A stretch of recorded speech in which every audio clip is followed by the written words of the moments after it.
Hey everybody, thank you for joining us today, and this especially is to help out those realtors out there and home buyers that are looking to either sell their home or purchase a home with a pool. Okay, as you can see behind me is brown water. Now that water is from a well. This pool was drained, and you can look here, the brand new tile that they put on, right? Pretty decent job of putting the tile on, not by my company, but somebody else, so not that bad. But the bad part is when they went to go to fill the pool, they put the well on here, which is a pretty big no-no in the pool industry, right? You don't want to have all the minerals, manganese, irons, phosphates, all that nonsense that's in the ground. You don't want to put that in your pool, okay? And to be honest, they treated this pool and tried to flock it, which is a process where it drops the minerals and particulates to the floor, and then you vacuum it out. They tried to do that to no avail, and they ended up calling me out because the pool needed to be redrained and then filled properly using the well water. Now, there's two ways we can go about it. Obviously, I said using the well water, and the second way. And I'll explain to you how we can still use the well water, right, and not have this result.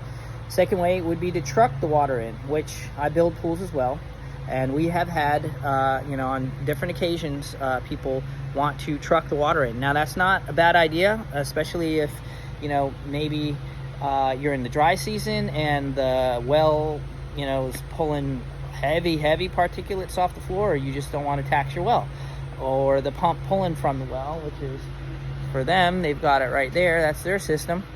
And, you got to add a bunch of salt pellets and chlorine and what have you. So it really does, tax your well, right? So they do have water trucks, believe it or not. 6,000, I believe 6,000 gallons and 8,000 gallons. Or maybe I have it wrong, 6 and 4. But I know the 6 is in there somewhere. So anyways, doesn't matter, right? So, but that water truck, I think for this pool, we were calculating about 18,000 gallons, which I think it's more than that in person here. This is an off-the-site job. I want to say this is probably going to be somewhere right around 30,000, 25 to 30. So, but we got a quote for 18,000 gallons, and that was over $2,000 to fill. It was like $2,100. So it can be pretty costly to fill the pool with water trucks. That being said, we have had it done a couple times for our fiberglass pools that aren't this large. So at some point, everybody's got their little breaking point. So let me show you here, and sorry about swinging the camera around, but I'm going to show you what we use in the industry to use the well water. And I will tell you, if you have a pool that is on well, you should have this, regardless of if it's the first fill or not. Okay, now this is what we call a sock bobby. Hayward, one of the big manufacturers in the pool industry, makes this thing. And this filter, hooks on the end of the garden hose, and it actually, will filter out a lot of the heavier particles. You can even wash this off and reuse it again. Additionally, you can use this other thing right here. This is what RV people use. If you have an RV, you're familiar with this because you guys hook up water in weird locations and you kind of want the best water possible. And so this is an RV thing. So what I did was I hooked them both together. So now we've got twice the filtration, and we should be able to pull out most of the particulate matter that's in there and not have the pool look brown when we get done. They need this thing to look blue for a pool shoot, and that's what we end up, hope to give to them. Let me show you a couple other things with the surface. Now, this is an acid wash, what we're going to end up doing here. And what the acid wash does is it brightens up the pool, okay? Think of it as a facial, right? So it's going to tear away a thin layer of the surface itself and should leave, nice bright layer underneath. And you can only do that a certain amount of times, okay? Let me show you on the inside of here how you would determine that. You can look at the first step. Okay, on most pools, everybody can usually reach the first step without getting in the pool. And you just put your hand in the water and then feel the surface to feel if it's super rough, feel if you feel stone particles coming off of it. If it's smooth relatively, right, this is a pebble surface, Pebble surfaces are going to be a little bit more rough than a quartz surface, which is another type of surface in the pool.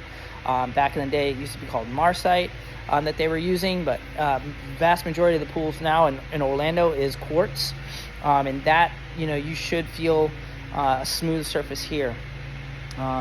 So that's what you're looking for, and essentially, if you feel that it's fairly smooth here and not a lot of bumps, and additionally, if you don't see in the bottom of the pool a lot of brown spots where the gunite's showing through, or maybe another surface would be showing through, then you're probably okay with doing an acid wash, okay?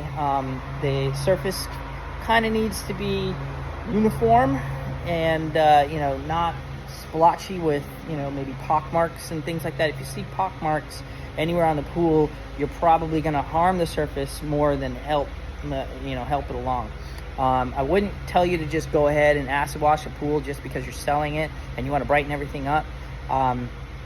Also, make sure, if you are going to have someone acid wash your pool, make sure that they have pool pop insurance, okay? And have them send you that pool pop insurance through email so that you know that it is, in fact, in good standing. I can't even tell you, I've been doing this 30 some odd years, and I've heard horror stories of, pool guys that said that they had it and they really didn't. They ended up, popping the pool and just skipping out and leaving the customer high and dry. So I also have, usually twice a year or so, there are about 2 to 3 customers that come to me asking for a quote to, correct their pool pop because the pool popped out of the ground. Sometimes there's no correction. Sometimes you have to destroy the whole thing and cart it away. So you can look on my videos about pool popping. I do have some on Instagram, and I believe Facebook as well. So anyways, I'm going to get after this thing and I'm going to acid wash it. I also want to show you one other thing, right? So this is another thing to look at. If your pool might need an acid wash, and it might be a good candidate for that. If you look on the surface and you see these little nodules, it's like a little scale. You can see it right there. This is scale building up on the pool surface. Now, this over time will cover the whole surface, okay? And we're gonna have to scrape that off and then acid wash the pool. The acid, along with scraping that, will get rid of it. So it's something that the new people, once this water's filled, if they keep good chemistry, they shouldn't see that return. So at any rate, I'll try to show you pictures how this sucker turned out. I'm gonna actually just acid wash this and leave, and then I'll have them send us pictures later, and we'll put that on our Facebook post.